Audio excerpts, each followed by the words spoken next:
Rémi. T'as vu, on leur a échappé à la police. Oh là, Fred, la police d'accord, mais les aliens et les reptiliens et tout le tout team, on pourra pas leur échapper à eux, t'as pas une idée? Je connais un endroit super, ça s'appelle la Chapelle-sur-Ère, la Vierge tire en Jérémy. Ah bah c'est parti Marcel, on fonce!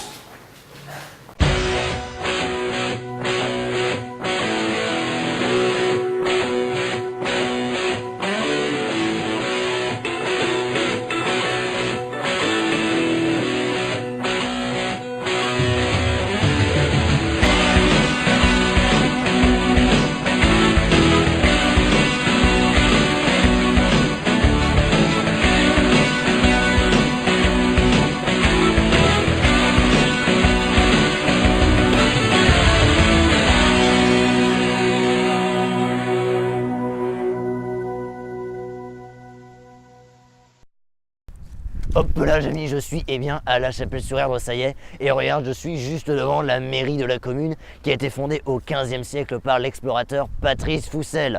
Patrice Foussel qui était également un banquier. Mais on en parlera plus tard, Jamy.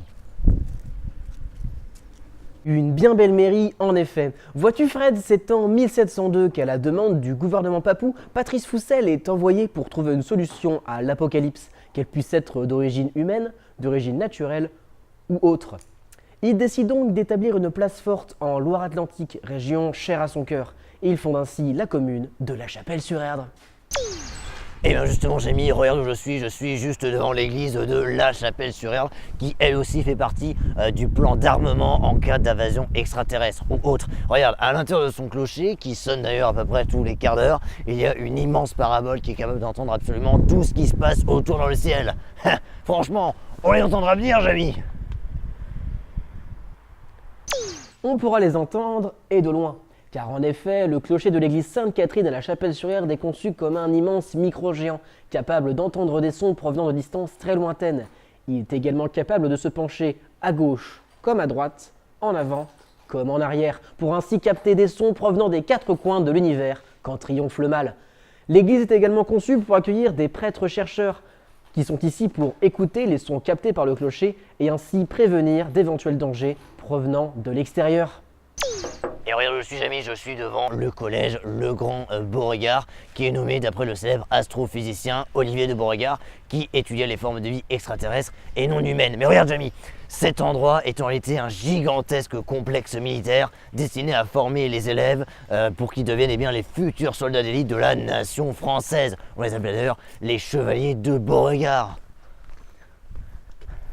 C'est bien protégé, Jamy.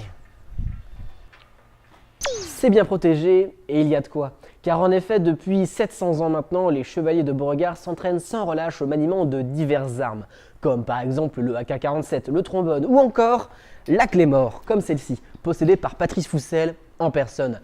Ils s'entraînent donc pour nous protéger d'éventuelles menaces provenant d'autres planètes, comme par exemple des extraterrestres. Mais enfin les gars, y a pas que les extraterrestres.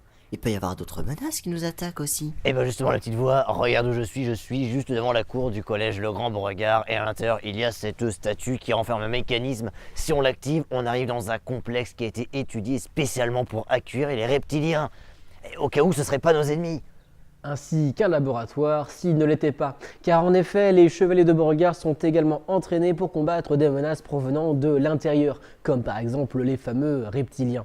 Pour ce faire, ils disposent de tout un panel d'armes qu'ils ont fait passer pour des choses de science-fiction, comme par exemple le bolter lourd, le sabre laser ou encore le fusil nucléaire portatif.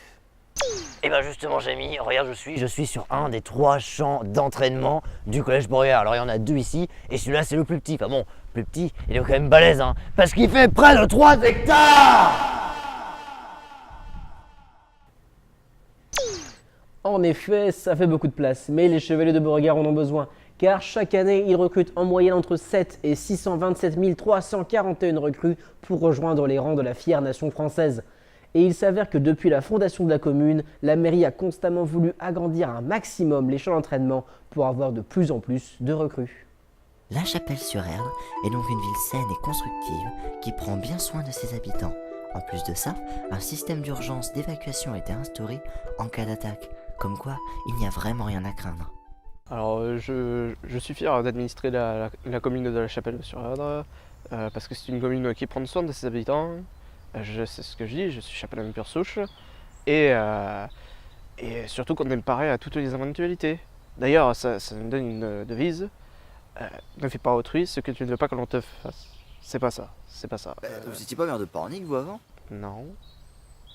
Et alors Jamie, justement, regarde où je me trouve, regarde un petit peu la hauteur de l'eau qui est quand même assez impressionnante. Ça, tu sais bien, c'est une des conséquences du réchauffement climatique. Mais en réalité, si les eaux devaient monter, la Chapelle-sur-Erdre n'a rien à craindre car elle a été pensée pour ça. Elle est en effet montée sur un système de boudins gonflables qui font qu'en cas de montée des eaux, elle survivrait à l'apocalypse. Parce que la Chapelle-sur-Erdre a également été pensée contre les catastrophes naturelles, Jamie. J'aimerais bien me baigner, moi. Effectivement, la Chapelle-sur-Erdre est également conçue pour se défendre contre les catastrophes naturelles, comme par exemple les inondations, on l'a vu, ou les ouragans, les chutes de grenouilles, les attaques de dinosaures, ou encore la crise financière. Contre ce dernier point, la Chapelle-sur-Erdre dispose d'une quarantaine de banques, certaines dissimulées en commerce de proximité, comme par exemple des boulangeries ou des vendeurs de tonneaux. Ceci à la demande express du fondateur de la ville, Patrice Foussel, qui, je le rappelle, était un banquier. Et tu vois Jamie, tu me parlais de Patrice Foussel juste avant, mais ici, eh bien, c'est son château personnel. Alors j'ai réussi à m'infiltrer, tu vois, je suis caché dans les jardins, derrière ces arbres morts, parce qu'en fait, on n'a pas du tout le droit d'y accéder en temps normal. C'est une zone extrêmement sécurisée. On ne sait pas trop ce qu'il s'y cache. Il y a peut-être eu des expériences dessus pendant la Révolution française. En tout cas, ce qui est sûr, c'est qu'on ne peut pas y accéder, et donc on va peut-être s'en aller. Mais voilà, je te laisse en tout cas à te le montrer. Allez, viens Jamie.